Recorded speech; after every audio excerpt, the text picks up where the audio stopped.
Welcome back to Derry Public Radio. Reporting from the basement of the Derry Civic Center, this is CM Alexander with the news. In sports, this year's participants of the Long Walk have officially been announced. Vegas has finalized their odds, and everyone is getting in on the action. Our station has even started its own betting pool, and our early favorite is our very own high school broadcasting intern, Boren Haley. In order to help Boren train, we've hidden his keys and put him on every coffee run going forward. We believe in you, Boren.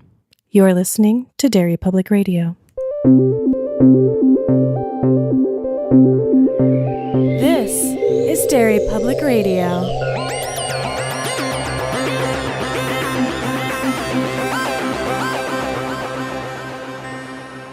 Welcome back to Derry Public Radio, a bi-weekly Stephen King book club podcast. I'm one of your hosts, Joshua Kahn, alongside CM Alexander. Hello, everyone. And Benjamin Graham. Hey, constant readers. And today we are taking on part 1 of The Long Walk, covering chapters 1 through 5. So if you're reading along, that's all you had to do. If you haven't, spoilers for the book ahead. And today we have CM leading our discussion. CM, take it away. Thanks, Josh. All right, so the book, The Long Walk, is about an event, also called The Long Walk, and it happens annually, every May, and our main character, 16-year-old Ray Garrity, is one of 99 other teenage boys chosen to compete.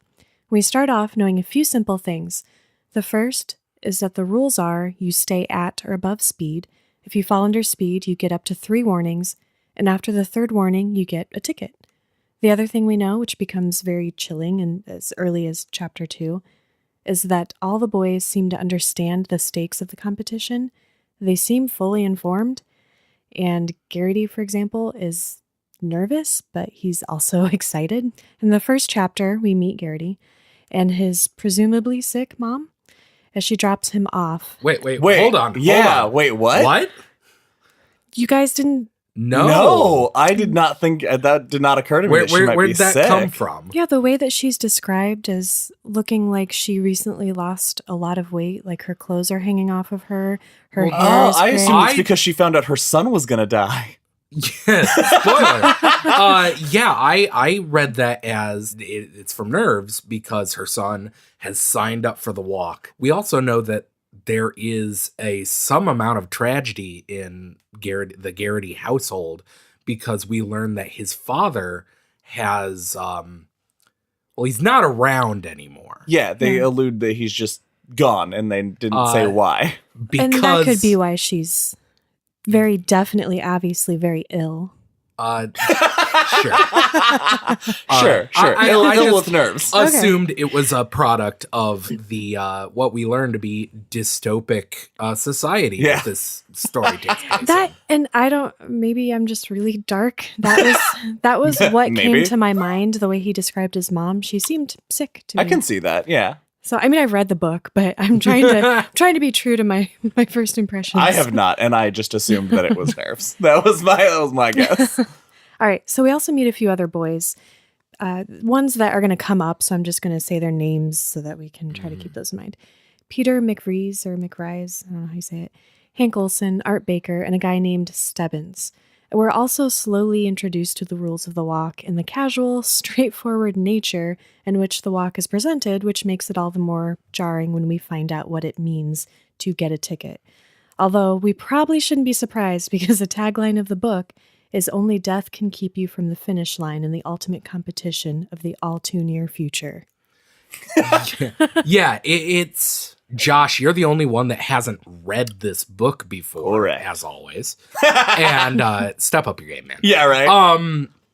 And I'm excited to hear your impression.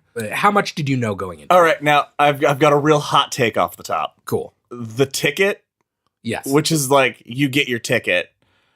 It's very obviously death from the beginning. Like there was no I understand that it's set up to be like you get 3 warnings and then your ticket.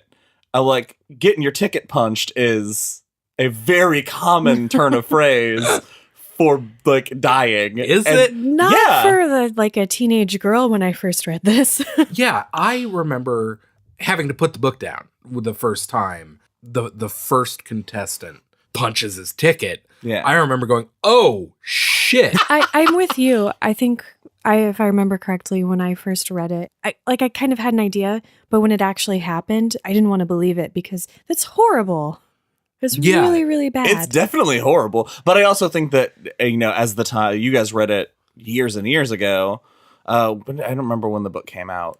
But like since then, I have read things like Battle Royale and the Hunger Games that are all elimination by death things. So having that frame, like that pop culture influence in my mind, and then hearing the phrase, you get your ticket, not you get a ticket, you get your ticket. And that was like, oh, you get your ticket punched. Yeah. So this was kind of spoiled for you because it's been done so many times since.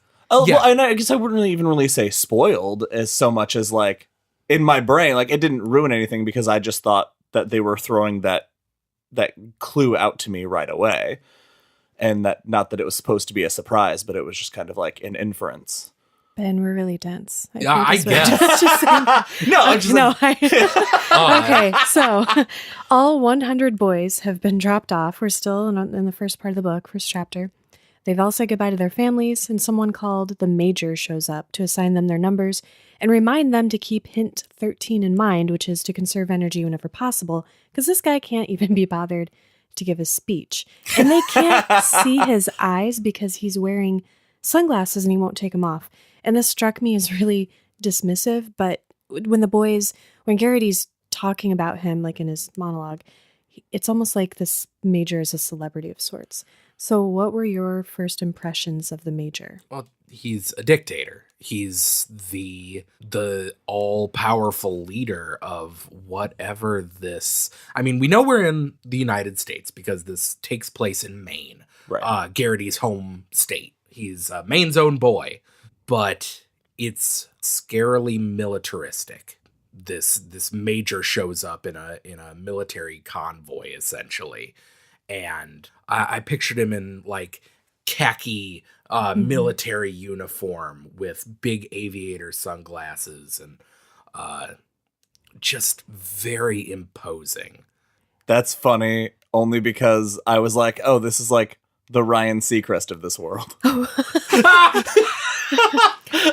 Only because like the people were so excited to see him. Like I think they referenced, somebody says they have like a poster of the Major on their wall, and in my brain I'm thinking like fanboy, not like military propaganda. Everybody would probably have a poster of the Major, so that makes way more sense the way you thought about it. Yeah, because I just thought of him as like a TV celebrity, almost mythically. Like he's Garrity's father, who is also very, very ill, you guys. Ill with a case of black bag syndrome. He referred to the Major as the rarest and most dangerous monster any nation can produce, a society-supported sociopath. Mm-hmm. That is pretty awesome. That's a great character description. Yeah. I wish that was mine. Well, not really. Wait, but never mind. Let's go back and listen to Misery and see if everybody agrees with that. Oh, okay. Hot question. Where are the girls? Along the side of the road. Yeah. Yeah, to be kissed and groped. No, where are the girls in the competition? I was curious about that too. It took me like a little bit as they're like going through and announcing their names and their numbers. That's the moment where I realized I haven't heard a single girl's name, and that's sexist.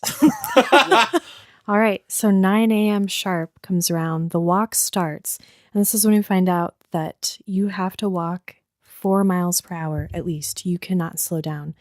And one of the boys, Stebbins, gets a warning for falling below speed, and we find out that it takes an hour to get rid of a warning. And we also find out that the walk is not exactly televised, but people are definitely interested in it. They line up to support the people they like, to cheer people along. Ben, you mentioned Garrity is main zone. People hold up signs for him. Mm-hmm. He gets to touch butts. Yeah. Stebbins, right out the gate, getting that first warning, I thought that was genius. As soon as that happened, I was like, that is an amazing strategy. Like, figure out where that 4 miles per hour threshold is, and then just chill. Yeah, that's such a crazy rule, because, like, think about if someone told you, hey, walk down the street, you have to go at exactly 4 miles an hour. No one could do that. And no one knows That's inherently. insane. Yeah. I did go to the gym since I started reading this. And I got on the treadmill. And I just, to see like, okay, 4 miles per hour. I'm not like super in shape, but I mean, it's a pretty kind of casual yet slightly brisk walk. And I'm like 5'5", so maybe if you're taller, it's easier.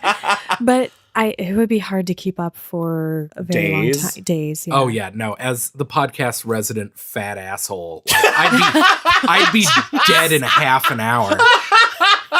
Oh my God. Okay, no one has ever called you that. All right. Well, you guys. So Josh, you think it's interesting that Stebbins figures out where that line is, gets his first ticket. What did you think about Barkovich, who stops to take a pebble out of his shoe and gets all 3 warnings? I honestly thought that Barkovich was going to be out. Like, I really thought that was going to be how that played out, that he was going to get all 3 and get punched right then and there. I wish. Right. Well, the thing that intrigued me, though, is that he gets the pebble out of his shoe and whatever, and then he just says, it's all part of the plan. And it's like, this is also because Hank Olsen also alludes to that he has a plan and he has a strategy. Mm-hmm. They obviously don't share them with each other, but it seems like everybody has like their thing. A lot of the characters have their own views on the walk, and I wanted to ask you guys what you thought about the characters in the story, because there's quite a few who I think everyone is super interesting. Like I, with the exception of Barkovich, really like all of the characters. So who's you guys' favorite walker? I think my favorite so far is Stebbins. In this, like early on, there's no interaction. He like doesn't like say anything. And I think it's like towards the end of where we stop for this book that he finally starts chiming in a little bit. Or like there's times where somebody will say something really shitty to someone else. And he's like, I heard someone laugh. I didn't see Stebbins laugh, but I'm pretty sure it was Stebbins. We also meet him in a tree. Yeah, in his purple pants in a tree. Everyone is like sitting and relaxing before the walk starts, conserving their energy. And Stebbins is eating a sandwich in a tree, wearing purple pants like the Hulk. How can you not like that guy? Yeah. Personally, I like McFreeze.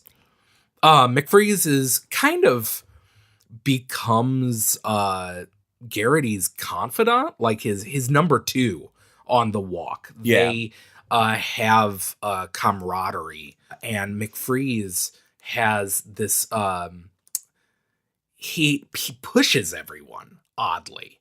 There's a time when what's the one guy? Olsen, who's this tough dude. He's really confident at the start. He starts flagging, and McFreeze says, hey, what are you going to just give up and die? Fuck you. Pick him up. Yeah. Let's go. Which I think is a super fascinating trait for someone in a walk where everyone but one person is going to die. What do you guys think of McFreeze? I love him. He's fantastic. Like that whole pushing people in not obvious ways to kind of antagonize them a little bit to keep them going. And I also am curious about how it will affect him later on, because you can tell, like in a situation like this where everyone but one person's going to die, you're eventually going to lose all these people. And the closer you get to them, the harder that's going to be. So I wonder why McFreeze is so able to, like, why he's taking that on himself. He's building these friendships, even though when they're like, they try to call him out on it, he's basically like, nah, fuck you guys, I'm not your friend. And they just move on. So like, that's got to be something, but what is it? I have so many questions. I was going to say that McFreeze is my favorite. You guys kind of already covered everything I could say about him. I guess I'll just add, I think that not in a negative way, but I feel like his helping everyone and being that source of inspiration and motivation is part of his plan.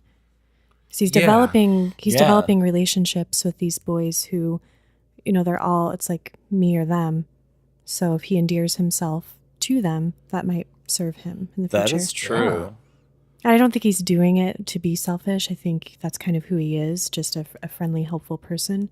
but that's going to help him. After the boys have been walking for a mile, the major comes around in his Jeep to tell them that they've made it 1 mile. And this is a crazy part.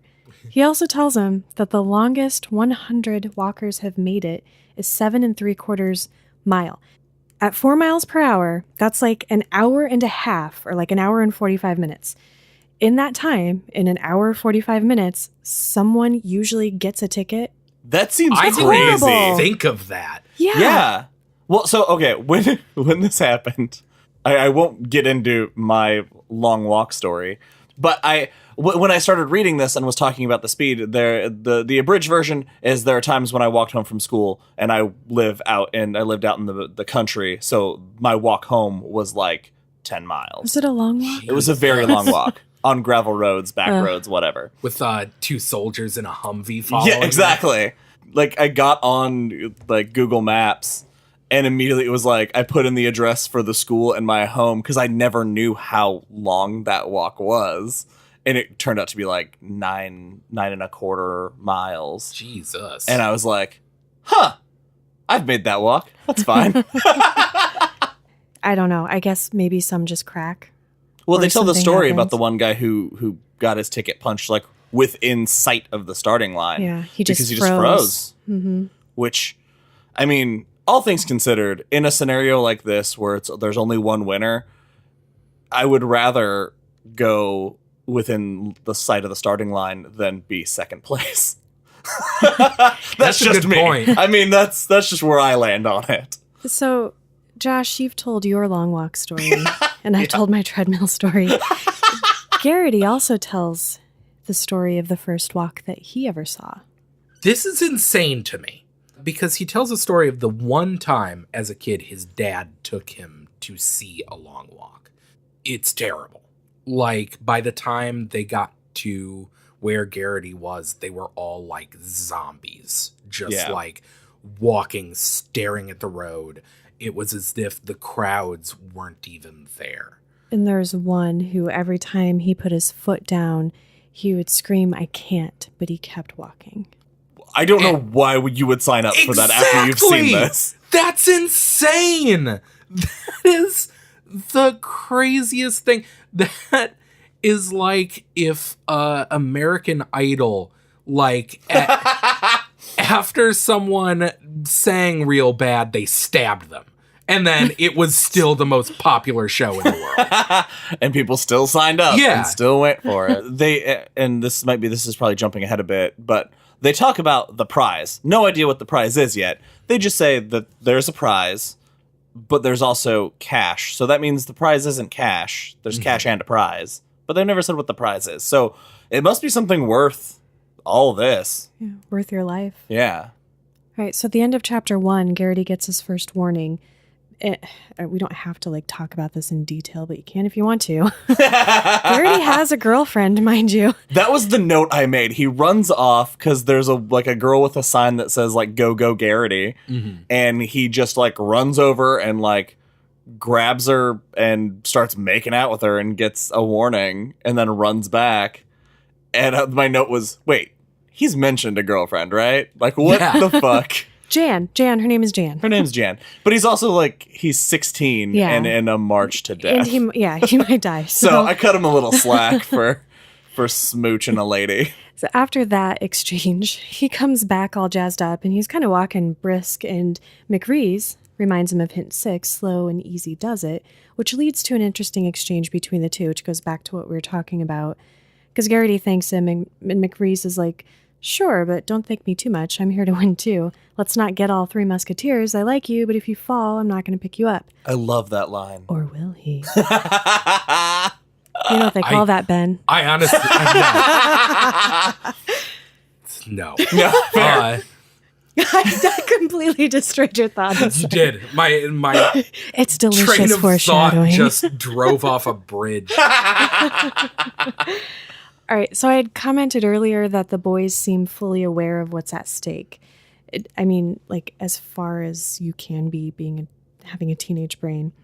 I thought that for this reason, Harkness was very interesting What did you guys think of him? Harkness is the one that's getting their names. He's writing down all the stuff because he's going to write a book. Yes. He's going to write a book when all this is over and he's won. And the second they introduce him, I was like, nah, bro, you're not winning.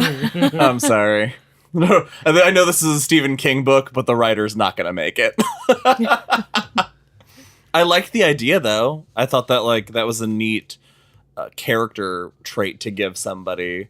It also prompts asking questions, and it prompts getting some backstories from some people. Mm-hmm. It makes him somebody who will jump on a conversation. So I thought it was an interesting character choice. Something I found interesting about that is thinking, if this guy did win, would that book be allowed to exist?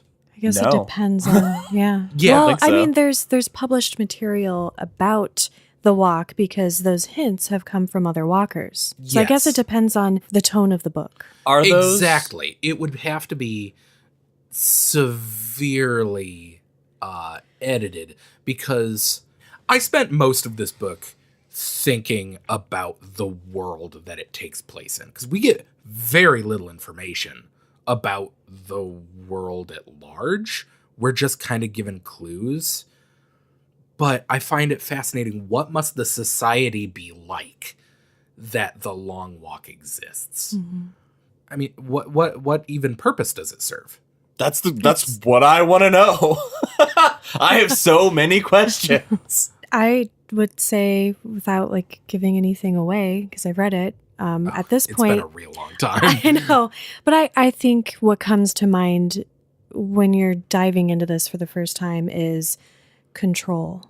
You're eliminating people, but you're making them beg for it in a way. They are eager and excited and willing to do it. Yeah, that's why I imagine, because they don't come right out and say what the prize is. My initial thought was it must be like a wish. You must just get to ask for anything you want, because that's the only thing I can think of that would make any of this worth what you would be willing to put yourself on the line. And it's a big enough reward that when society sees this year's winner get whatever crazy thing their heart's desire, then it makes it worth it. I think McVree's, I think it might be around here that he mentions something, or it might be a little later, when he's basically everybody has their reasons for walking, and I don't even have a sick parent or anything. That was a really casual aside that I was like, all right. And it's interesting that he has that response and he can be casual about it, because why teenage boys? Is an adult male, the fully developed brain, going to be casual about it? Are they even going to sign up for it? So I think that's important too, why it's that age cutoff. You can't be over the age of 18, I believe, to participate in the walk. Yeah, I guess that's one thing I was trying to pay attention to, and I couldn't really get a lockdown on what the age range of participants is. I think they mentioned an 18, and Garrity's 16, and I think he mentioned a 14-year-old, if I'm not mistaken. That was somebody, it's just a random person who is a thrown away reference to, oh, they got their ticket. But I'm not positive. All right, so they're walking, and they're kind of spread out. There's a group ahead of... What? I'm sorry. So much of this book can get back to by going, and so they're walking. So they're walking. Oh, no, almost every... You guys are going to catch the pattern. Okay. The boys are walking. Yep. And they're kind of spread out, and there's a group up ahead of them, kind of out of sight. And then there's our group of all the characters we're getting familiar with and starting to like. And I'm sure nothing terrible is going to happen to any of them. None. And then there's boys straggling behind them. And what's happening is kind of like that game Telephone. So information is coming back through the walkers. There's a rain forecast. Someone got 3 warnings. Someone's hurt. Kind of things like that. And they get the word that Curly has a Charlie horse. I've never tried to walk forever. So when I started reading, sure, I thought of blisters and being tired and how do you go to the bathroom, but I did not think of Charlie horses. As soon as he says it, I was like, yep, that makes sense. There's a part where Garrity even thinks he's of all of the things that could go wrong, developing a blister. Yeah, you could be way physically fit and get a cramp or roll your ankle, misstepping. Yeah. Get diarrhea on the walk like someone in this book does. then too bad. Yeah. Here's your ticket, man. It's a lottery, basically. Like there's it's a complete crapshoot of what could happen to you. Plenty of things could go wrong that would just take you out of it, lose focus for a second. Which also, like, that makes it not just physically exhausting, but it's also mentally exhausting because you're trying to, like, pay attention to all of these things. And so Curly's the first one to die. So he gets this Charlie horse and he's screaming, trying to rub it out, and, like, he's getting warning after warning because it's 30 seconds between each warning. So imagine, like, you are panicking for a solid minute and a half, going nuts, trying to, like, rub this cramp out. Finally says that it's loosening, and he gets back walking. And it is very soon after that he ends up getting his ticket punched, and he screams because the cramp loosened, but now it's back full force. And Garrity just hears the safety on all the carbine rifles click off, and as soon as everyone hears that sound, the crowd just parts away from this kid, and then Curly shouting, "It isn't fair," and 4 rifles just blow his head clean off. I thought that was a great, like, starting off with like a hyper violent sort of kill is the only way to go in a scenario like this. If it had just been he falls and one guy goes over and shoots him in the head, that's not building up to anything crazy. But like 4 rifles exploding his head, I was like, holy shit. All right. That is insane. I disagree. Any bullets in the head is going to make me go, oh, shit. Fair point. That is a fair point. Yeah, so that kind of jarred me. And it jarred Garrity, too, because he watches this and he feels sick. And he thinks the things that this is something I think all humans are afraid of. The reason that we created religion and stuff like that. He thinks that death probably hurt Curly. And then, like, what hurt most was that the world just goes on. Yeah, it's a real sad bummer. Yeah. But also, I laughed immediately after because he's having all this like existential crisis after the first death, and Stebbins just casually steps over the body. Steps in the blood, doesn't he? And then he has like a... Stebbins... I take it back. Stebbins is the best character. Okay, so the boys continue to walk. And they talk about what they do with the prize. And, you know, we got McVrees and saying, you know, I don't even know what I do with it. I don't know why I'm here, which was very disturbing. The major shows up again. He announces over a loudspeaker how proud of them he is. Someone behind Garrity says diddly shit. And he looks behind him and there's only a few boys, including Stebbins, who appears just to not be paying attention to anything. And things like this keep happening with Stebbins throughout. Garrity has like this kind of hyper focus on him just for seemingly no reason. So that's interesting, and we'll get back to it eventually. Yeah, and he starts off, like, before the walk starts, he notices Stebbins in the tree, and he gets it in his mind that kid doesn't stand a chance. That kid's going to be the first to go. And throughout the book, he kind of goes back and forth on that, where he alternately is like, no, that kid... I think he's got a chance. Or he's relieved when he doesn't get, you know, he thinks Stebbins gets a warning, but it's not. It's really weird. And sometimes he's like, oh, he should have died. He should have died instead of, but he's constantly thinking about He's in the back of his head the whole time. So the boys continue to walk. And word eventually comes back that Ewing has developed blisters. Blisters that he got 2 miles into the walk, which was about, I think at this point, 8 miles ago or about there. Oof. So he's walking in pus, and he's been warned twice. And 10 minutes later, Ewing gets his ticket.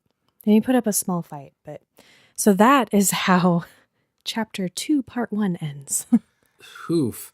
I think it's around that point we learn what a piece of shit Barkovich is. Yeah, I wrote the note, Barkovich is a racist. Also, lovely. Yeah, he's a real shitheel.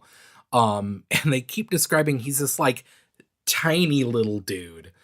And he's described as, or McFreeze says that what keeps him walking is hate. Oh, yeah. Barkovich is walking. He says, I'm going to dance on a lot of graves after this is done. McFreeze is walking just outlast Barkovich. Mm-hmm. So chapter 3 opens with a huge thunderstorm, and it's coming down so hard that Garrity can't see anyone else around him. And he kind of has this thought for a moment. If someone could just slip away in all of this when no one can see anything. And the rain lets up and he sees Stebbins behind him, hunched over. And he has this moment of panic because he thinks that Stebbins is sick. And, he had just gone from hating him to, oh my God, is he sick? Is he okay? And then he realizes he's just protecting his jelly sandwiches. Yeah. Which now makes Stebbins my favorite character. And this is where Olsen starts to say that his legs feel funny. And all of a sudden, another gun goes off. Another boy has received his tickets. They don't know who, but they find out through the grapevine that he didn't die because he had cramps. He didn't die because he had blisters. He just slowed down too many times and got his ticket. It had to happen to someone sooner or later. And that's just, of all the ways to go, that's the worst one. That would be the worst because you wouldn't know it. If you have a cramp, well, would that be worse or not? Because, okay, say you have a cramp, you're panicking. Sure. You're getting those take warnings. Olsen, for example, his legs are feeling, he says the muscles feel slack or something like that. Yeah, they feel saggy. Yeah, saggy is the word he uses. And so he's panicking, knowing that his body is giving out. Well, this random nameless person, which also, that's the most tragic thing in the book, is that there are so many of these boys that get shot down, and we never know their names. Yeah. They're just numbers. If you just slow down, you're just like, do, I'm doing pretty good. Oops. You wouldn't, they don't say, okay, we're going to shoot you now. Right. You would just hear the click of the rifle. Yeah. You'd hear the safeties lock off. I wonder who's going to get shot. And then you're gone. And then you're just gone. I think that would be better. Yeah, right? Yeah. Now that I'm thinking bliss. about it. All right, 25 miles out, does Garrity see a ghost? What now? What? They walk. Are we introducing just our own opinions? Okay. This is the fanfic chapter. My favorite part is Sam wrote this. the post-it note in which I wrote, the major is a Bigfoot. I put that just in the middle of the book as a little treat for myself. What are you talking about? Okay. They're walking through some town, I can't remember which, and there's this woman, and it's this old lady frozen. She's just standing perfectly still beneath a black umbrella. She's dressed all in black. She's not speaking. She's not smiling, waving. There's no sign that she's holding. There's no sign of movement from her. And that's just it. But he stops to describe her. Maybe it's because we just read Revival. And I've got this weird, that's where my brain is. But I think she's a ghost. She struck me as somebody at a funeral. That's way more deep. That was the message that I got from the way she was standing. So it was mournful. If we were to go full Stephen King and do a full chapter on this character that we walked past, that's what I imagined.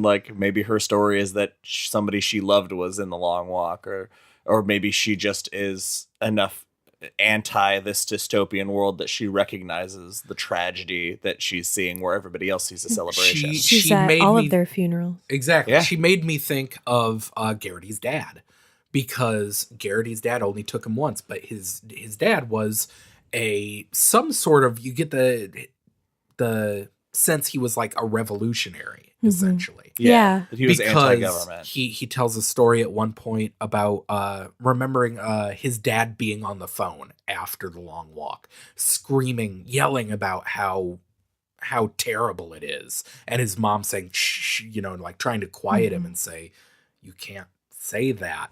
And then his dad gets disappeared by the squads, which have not been described yet, but don't really need to be. Yeah. Yep. When there are squads, you kind of know what their deal is. So I kind of got the feeling that she was protesting? not necessarily a revolutionary, but just she knows. She knows what's up. Yeah. I like that. I like both of those. Mine is way better. Ghost, no, but whatever. It's canon. She's a ghost. Let's tweet at Stephen King. Let's find out. She's the ghost of the nation's innocence. Oh, shit. The boys continue to walk. Garrity. Oh, shit. I'm going to say that a lot.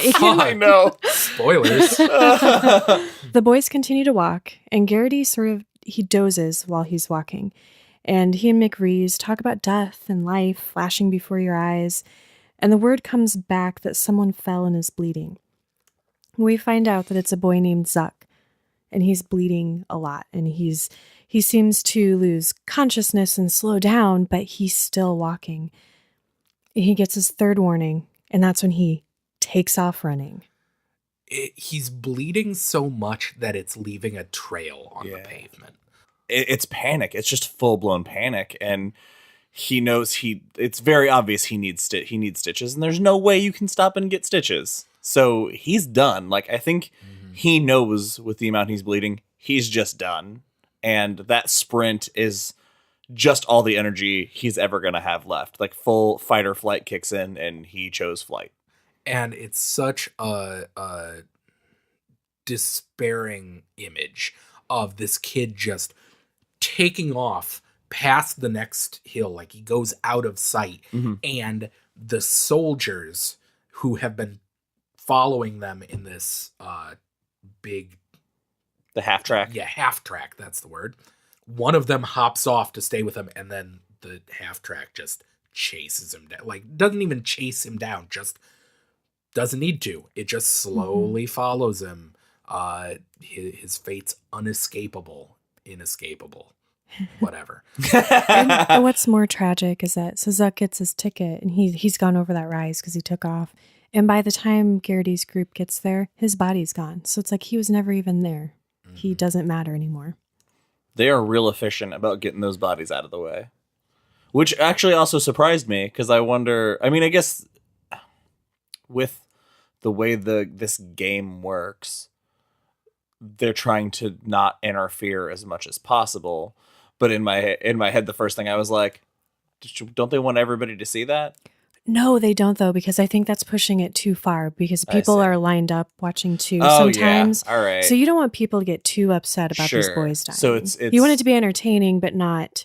So getting the body out of there is like just wiping it from their memory as soon as possible. Okay, yeah, that makes sense. If they just take it out and act respectful, then the boys that die are heroes and martyrs. Sure. The boys continue to walk.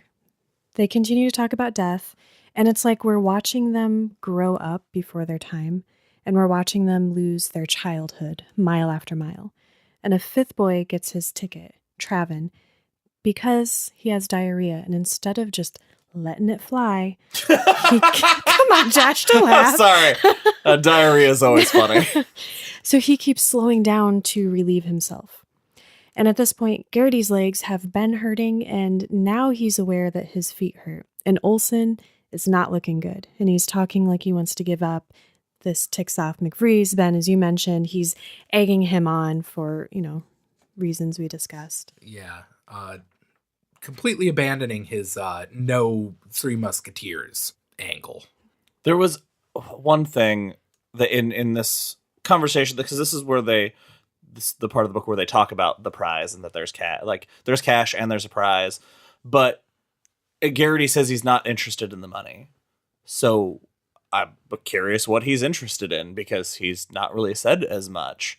But he has this back and forth with McRees where Garrity argues that living in a mansion or in a hovel is no different. And I was like, fuck you, man. Like, that is the opinion of someone who has never struggled. It's not so much... I don't think that he's so much saying, like, hey, rich folk have it hard too, because you don't get the sense that he's well off. He's definitely... I don't think any upper class people participate in the law.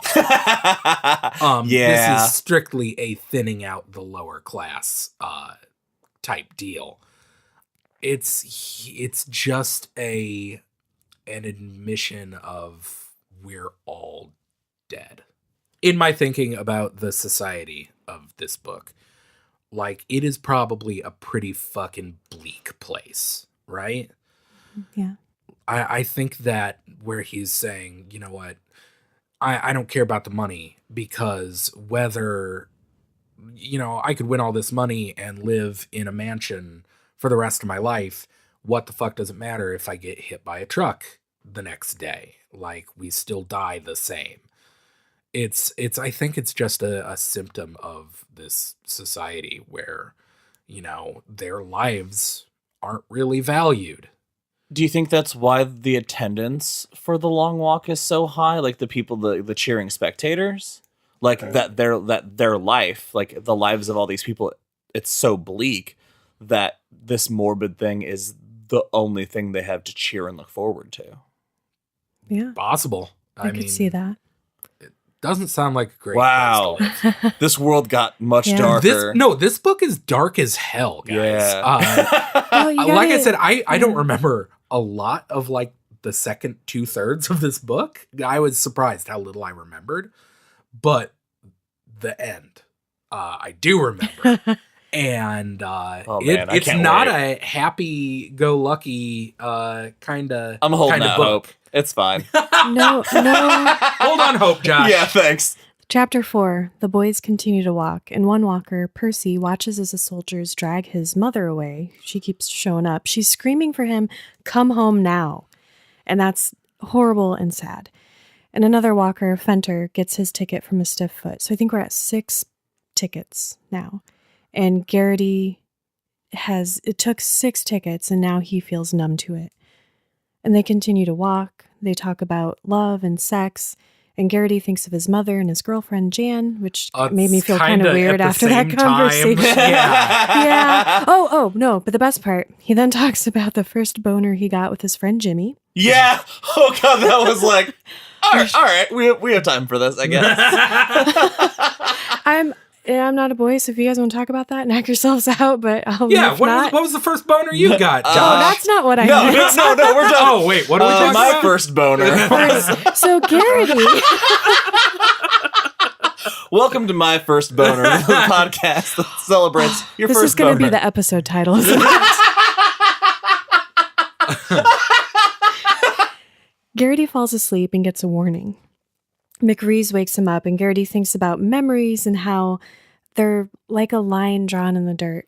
And the further back you go, the scuffier and harder to see that line is, until finally there's nothing but smooth sand and the black hole of nothingness that you came out of. And the memories were like the road they were on. Here it was real, hard, and tangible, but that 9 a.m. road where they started, that was far back and meaningless. And this is the kind of conversation that we're getting with them as they're walking. And it makes the story that literally takes place while a bunch of people are walking 4 miles per hour just so interesting and fun to read. It's beautifully written. And I love that that little excerpt that you just read, because already the road, time is stretching so long that just the beginning of the walk, only a few hours ago, how long into the walk are we right now? 50 miles. 50 miles into the walk, the beginning of the walk feels dreamlike and unreal. And I think it's not long after this that the boys start asking Garrity, hey, what's coming up next? There's a town coming. Yeah. They're like, oh, in a few miles, we'll get to this town. What's after that? You're from Maine. Tell us and he says, oh, well, after that, there's, eventually we'll get to Bangor. Eventually we'll get to the Freeport, where his mother and girlfriend are. And then eventually we'll get to the freeway and it'll be flat walking. And they say, well, how far away is that? And he says, about 120 miles. Oh, God. And that is such, and there's quiet. That is such an amazing bit of writing, because he spends all this time saying, oh my God, it's been so long. It's already hellish, this walking, but there's so much more. Almost more than you can imagine.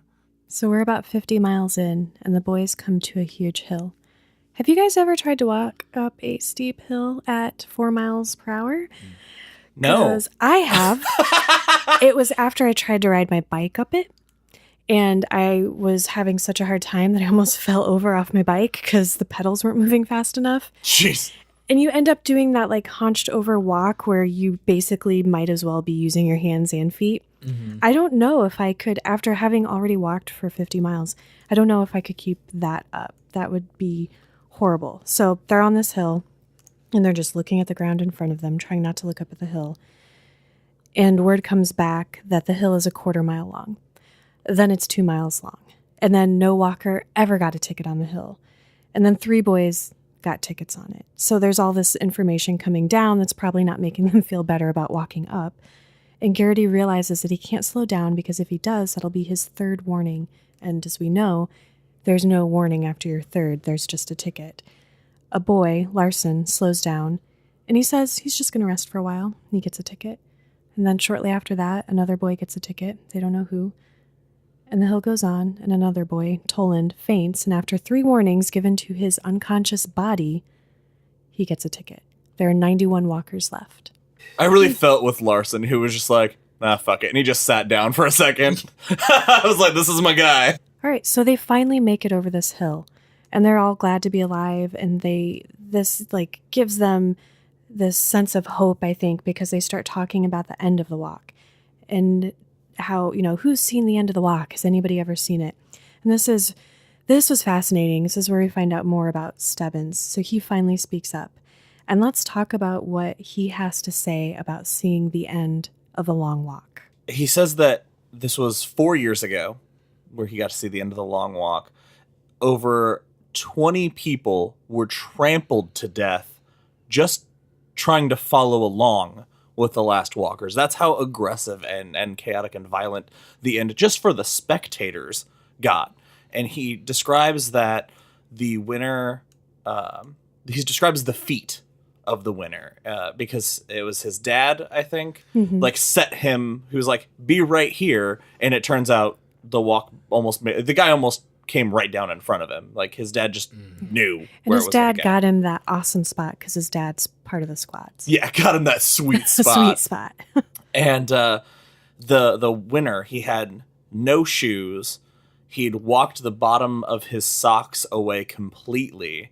His feet were purple because the blood vessels had all been broken. And it was this guy and then a blonde kid. And the kid fell.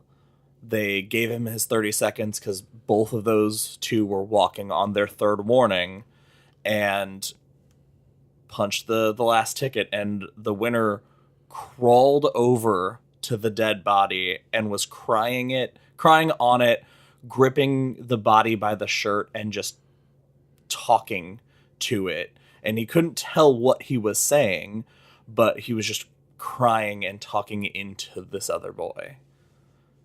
And that's all he remembers. And he's here.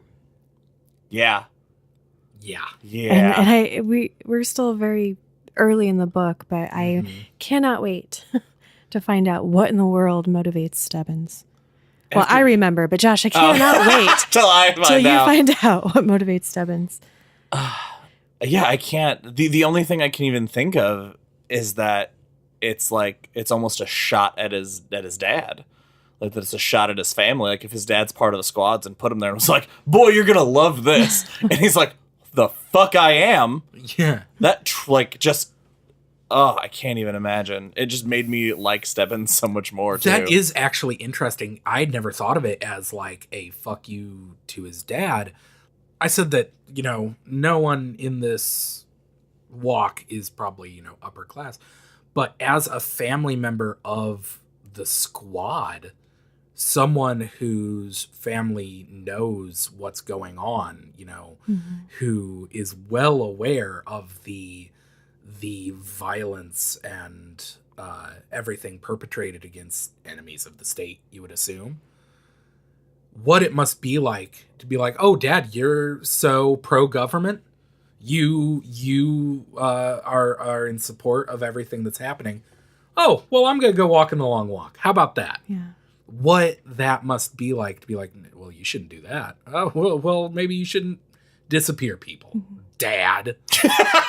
So weird teen rebellion. Yeah. Maybe Stebbins is the real rebel. Maybe. Maybe. Not that old ghost lady, because she did. Oh, yeah, she did. All right. Stebbins tells this story, and a couple minutes later, a boy named Quincy gets his ticket. Chapter 5 opens with 2 more boys having received their tickets. Garrity's feeling a little crazy and his legs are tired and his muscles ache. And another boy named Baker, not our Baker that we met earlier, but just some other Baker, gets his ticket. 2 interesting things happen in this chapter. The first with the bridge. Word comes down the line that the thunderstorm that had happened earlier had washed out a bridge that they are supposed to cross, and that the walk is going to have to stop. Imagine that feeling, that hope, that everything's so tired at this point. You've seen like 8 or 9 people die, and you're going to get a break, which is unheard of in the walk. Yeah, it's never happened. And as soon as I read that, I was like, there's no way. I was like, that's got like, in my head, I was like, that's misinformation somewhere. Like someone is fucking with all of their hope. Yeah. Maybe not though, because the bridge did wash out. That is true. I was wrong, but that's where my head went immediately. It was like, what a fucking mind game. Especially to Olsen, who at this point is still just hunched over, barely dragging himself at that 4 miles. But this is important, and these guys know what they're doing, so the bridge is repaired, and this ends up leading to Barkovich and Rank getting into a fight. And as a result of this fight, Rank gets his ticket. So despair at this point is creeping in on the boys. McFreeze admits that he did go into this with his eyes open, but he still thought that when the first guns fired, it wouldn't be bullets that came out. It would be little flags, gotcha. He realized the truth a few hours ago, and neither he nor Garrity think that either of them are going to make it to the end. Yeah, this is the point where McFreeze is like, nah, I'm going to die. But I'm fucking outlasting Barkovich. Yeah. I'm doing it. I will see him dead. Which, fair. That Barkovich thing, like, I want to go back to that for a second, because that was crazy. We established that there's no physical violence allowed between the walkers. Can't and interfere Barkovich with anyone just else. goads this kid into taking swings on him and just deftly moving out of the way. And it ends with the fight ends because this kid falls over and just can't get back up. And he yells at Barkovich, like, "Are you happy now? You've killed me. You're a murderer." Right before he gets shot. And I was like, yeah, you murdered that guy. You didn't pull the trigger, but you straight up murdered this person. Yeah. McFreeze, I believe, is the one that says, congratulations, you're no longer a pest, you're a murderer. Yeah. And the thing that made me so happy is that Barkovich is shown no support by any of the other walkers. Yeah. Like, there isn't like a group of other ones who are like, haha, yeah, it's like not divided. Yeah, they scatter from him. Yeah, he brags and everyone shuts him out and just moves away because everyone is disgusted by this. And that made me so happy. So 2 more boys get their tickets in this chapter. And chapter 5 ends with a heartbreaking scene. Another boy falls back by our group, and he's on his last warning, and he looks completely withdrawn, like he is given up, he is gone. And Garrity starts asking him over and over, "What's your name? What's your name? Tell me your name." And McFreeze says, "Don't bother him. He's dying. Don't bother him." And the boy gets his ticket. And we end chapter 5 with a total of 17 walkers dead. Only 17. There's still 83 walkers left, and it feels like they've been walking forever. And they're tired. They haven't even gone 24 hours yet. Yeah. Mm-hmm. Oh, we're not at a full day yet. We're not at a full day. Right. Yeah, they are coming up on midnight. It's not even a day. And they have said that the long walk has in the past gone all the way through Maine. Like, I think they've gotten to Massachusetts once and into New Hampshire one time. Mm-hmm. That is... I imagining that in a real life situation is unthinkable. And I hate to say at least, but they get water and rations from the soldiers. So if they empty their canteen, they just say canteen and they get a fresh one. But I mean, imagine if they had to have their own supplies and stuff with them and have that weight on their backs as they walk for however long I might need rations. And they only get the rations once every 24 hours. Well, they get water whenever they need it. Yeah, but they get food, water, but food. And it's like in the second chapter, Olsen drops his belt with all his food on it. Mm-hmm. And it's just gone. You can't go back for it. Yeah. That was a mistake that cost him his food for 24 hours. And Garrity gives him his cheese. Yeah. Well, that is the end of our part 1. Do you guys want to talk about your first impressions, or second for a couple of us? Yeah. Josh? I'm loving it for a book. I kind of touched on this when we did Misery, where I mentioned that it's so crazy all the things that can happen in a book where we're reading that's just in a bedroom. Mm-hmm. This is very much like that, except for not in a bedroom. It is like an amazing how much story can be told walking down the street. Yeah. Yeah, I love this book. I remember the first time I read through the Bachman books, and this being hands down my favorite. I'm shocked at how little I remember about it, which is great for me, because reading through it again, it's almost like reading it for the first time, and it's just so beautifully written. I'm really excited for the rest of this book, guys. Yeah, I am too.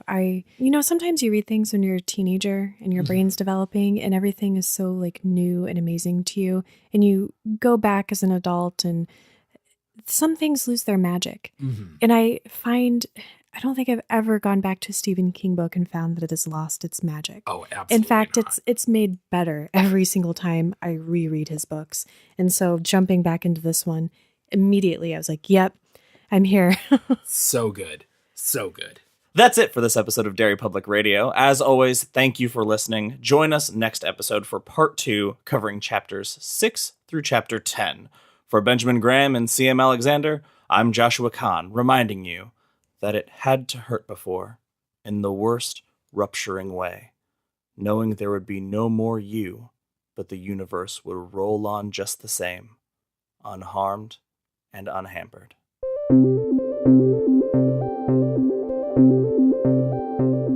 Hey everyone, CM Alexander here. Thanks for listening to part 1 of The Long Walk. This book is so awesome, and we hope you guys are enjoying it as much as we are. Wouldn't it be great, or maybe just really sad, if this were made into a movie? In 1998, George Romero was approached to direct a film adaptation, but nothing ever came of it. How cool would that have been? In 2007, Frank Darabont got the rights to adapt it, and he said he would, quote, get to it one day. Come on, Frank. Most recently, New Line Cinema announced it would make it into a film. So maybe someday? Anyway, I'd like to end things with a trivia question, courtesy of the illustrated Stephen King trivia book edited by Brian Freeman and Bev Vincent and illustrated by the amazing Glenn Chadbourne. My question is this. According to hint 3, what will give a walker blisters the fastest? Is it A, athletic socks, B, walking too fast, C, walking backwards, or D, sneakers? Tell us on our Facebook or Instagram at Derry Public Radio or Twitter at Derry Public. And if you would be so kind as to give us a rating and review on iTunes, we would love that. In fact, what the heck? Post your answer to the trivia question as a review. Just make sure to also rate us. That's all for now. Goodbye, listeners.